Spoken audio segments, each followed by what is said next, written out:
Hello बच्चों, चलिए प्रश्न पढ़ते हैं। यदि समुच्चय ए जिसके अवयव 1,3,5 व समुच्चय बी जिसके अवयव 1,3,5,7 तो सिद्ध कीजिए ए माइनस बी सम्मेलन बी माइनस ए बराबर समुच्चय 7। मुख्य अवधारणा, तो हमारा जो प्रश्न है वो समुच्चय से संबंधित है। देखो, हमारे पास एक समुच्चय एक्स है जिसमें अवयव है हमारे पास ए कोमा बी, और एक समुच्चय हमारे पास वाई है जिसके अंदर अवयव है हमारे पास है ए। तो अब देखो भाई, यहाँ से यदि हमें x माइनस वाई निकालना है तो देखो हम पहले लिखेंगे x को a comma B minus Y को लिखेंगे, तो जो कि समुच्चय a है।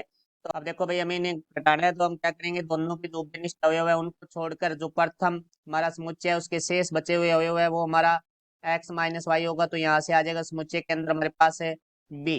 तो अब देखो, हमारे प्रश्न के बारे में बात करते हैं। तो प्रश्न में एक समुच्चय a दिया गया है जिसके अवयव है 1,3,5, और दूसरा हमारे पास है समुच्चय बी है जिसके अवयव है हमारे पास 1,3,5,7। तो देखो, यहाँ से हम ए माइनस से बी निकालेंगे तो देखो ए लिखेंगे पहले 1,3,5 माइनस से समुच्चय के अवयव 1,3,5,7। तो अब देखो, इनको घटाएंगे तो हम क्या करेंगे, हमारे जो ए और बी के जो उपनिष्ठ अवयव है उनको छोड़कर एक के शेष अवयव लिखेंगे। तो एक भी उपनिष्ठ है, तीन भी उपनिष्ठ है और पांच भी उपनिष्ठ है, तो कोई भी अवयव हमारा ए में शेष नहीं बचता है। तो हमारा ए माइनस बी है वो होगा आई।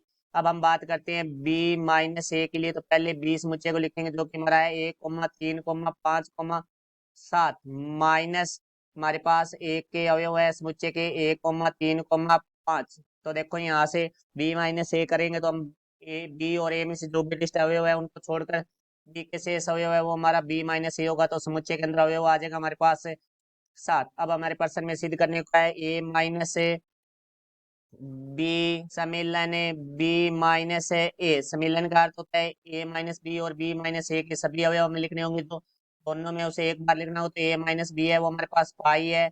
सम्मेलन है समुच्चय 7। तो देखो, यहाँ से समुच्चय में हमारे ए माइनस बी और बी माइनस ए के सभी अवयव लिखे जाएंगे। तो देखो, ए माइनस बी में हमारा पाई है तो कोई अवयव नहीं है, तो बी माइनस ए में हमारा 7 है, तो बराबर में हमारे पास आ जाएगा समुच्चय के अंदर अवयव 7। और ये हमें सिद्ध करना था, दोनों पक्ष हमारे बराबर आ चुके हैं। तो ये हमारा प्रश्न सिद्ध हो चुका है। मैं आशा करता हूँ समझाया होगा। धन्यवाद।